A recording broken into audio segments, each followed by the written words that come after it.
Blue star arts and sports ക്ലബ്ബും എരഞ്ഞിമങ്ങാട് പ്രവാസി കൂട്ടായ്മയും സംയുക്തമായി മെഗാ ഇഫ്താർ മീറ്റ് സംഘടിപ്പിച്ചു. അലി ഷാക്കീർ മുണ്ടേരി മുഖ്യപ്രഭാഷണം നടത്തി.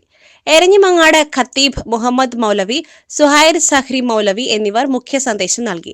ക്ലബ്ബ് രക്ഷാധികാരികളായ ഹാരിസ് ആട്ടേരി, ടി ഗഫൂർ, നാലകത്ത് ചെറിയാപ്പു, നിസാം ആലുങ്ങൽ എന്നിവർ സംസാരിച്ചു. K P Jamsheed, C T Jamshad, T Anas, C T Muneer, K Rasheen, C Jamsheed, Latheef, T Yasar, K P Ayyub, T Shuhaib, K K Navas, A Ashiq, V P Sanoop, M Janeesh, K Jaleel, M Ali എന്നിവർ നേതൃത്വം നൽകി. 2000-ഓളം പേർ പങ്കെടുത്തു. SS Gold, pure gold.